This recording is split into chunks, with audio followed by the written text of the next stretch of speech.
प्रकाश आंबेडकरांची आजपासून संरक्षण बचाव यात्रा मुंबईतील चैत्यभूमीतून आरक्षण बचाव यात्रेला होणार सुरुवात। तर यात्रेचा समारोप संभाजीनगरमध्ये होणार।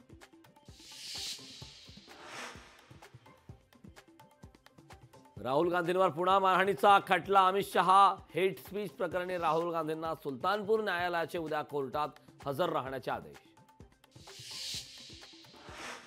मुख्यमंत्री आणि दोन्ही उपमुख्यमंत्री दिल्ली दौऱ्यावर। 27-28 जुलैला भाजप शासित राज्यांची पंतप्रधानांसोबत बैठक। तर पंतप्रधान नरेंद्र मोदी मुख्यमंत्र्यांशी संवाद साधणार। अब्दुल सत्तार छत्रपती संभाजीनगरचे नवे पालकमंत्री। संदीपान भुमरेंच्या राजीनाम्यानंतर सत्तार 2 महिन्यांसाठी संभाजीनगरच्या पालकमंत्रीपदी। मुसळधार पावसामुळे अख्खं पुणे तुंबलं। उपमुख्यमंत्री अजित पवारांच्या बचाव आणि मदत कार्यासाठी सतर्क राहण्याच्या सूचना। तर महत्त्वाचं काम असेल तरच घराबाहेर पडण्याचं प्रशासनाचं आवाहन।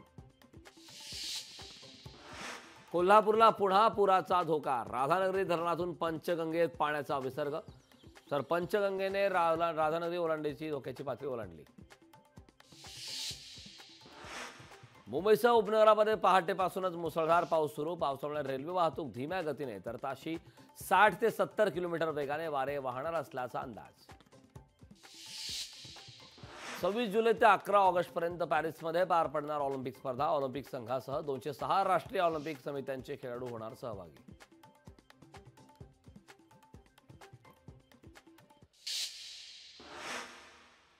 ऐतिहासिक घोडबंदर किल्ला देखभालीसाठी भाडेतत्वावर देण्याचा महापालिकेचा निर्णय। किल्ला भाडेतत्वावर देण्याच्या निर्णयाने वाद होण्याची शक्यता।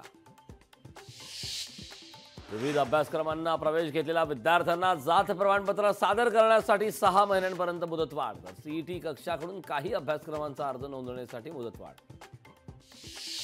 11वी प्रवेशासाठीची पहिली विशेष प्रवेश यादी 5 ऑगस्टला जाहीर होणार। तिसऱ्या फेरीनंतरही 1,46,000 विद्यार्थ्यांचा प्रवेश वेटिंगवर। 3 वर्षांनंतर शिक्षकांचे वरिष्ठ श्रेणी आणि निवड श्रेणी प्रशिक्षण ऑफलाईन होणार। कोरोना काळात ऑनलाईन सुरू असणारे शिक्षकांचे प्रशिक्षण आता ऑफलाईन पद्धतीने। पुणे जिल्हा आणि धरण क्षेत्रात मुसळधार पाऊस सुरू। पावसामुळे खडकवासला, पानशेत, वरसगाव, टेमघर धरण हे 70% भरलं। पुण्यात पावसाचा धुमाकूळ। धुवाधार पावसामुळे अनेक भागात साचलं पाणी। तर मोठा नदी पात्रातील सर्व रस्ते बंद। पुणे जिल्ह्यात आज अतिवृष्टीचा इशारा। पुणे, पिंपरी चिंचवड तसेच ग्रामीण भागातील शाळांना पावसामुळे सुट्टी। कोल्हापुरात जोरदार पावसामुळे पंचगंगा नदीच्या पाणी पातळीत वाढ। नदीकाठच्या गावांना सतर्कतेचा इशारा। कोल्हापूर जिल्ह्यातील पूरस्थिती गंभीर। पूरग्रस्त भागातील पशुधन स्थलांतरित करण्यास सुरुवात। पशुधन वाचवण्यासाठी प्रशासनाची धडपड। सांगलीच्या चांदोली धरण परिसरात अतिवृष्टी। 24 तासात 172 मिलीमीटर पावसाची नोंद। तर मुसळधार पावसामुळे धरणातील पाणी पातळीत वाढ। बाजारात टोमॅटोचे भाव वाढले। टोमॅटो 200 रुपये प्रति किलो। तर टोमॅटोच्या तुलनेत इतर भाजीपाल्यांचे भाव मात्र घसरले। लोकशाही मराठी ऐका, पहा, जागरूक रहा।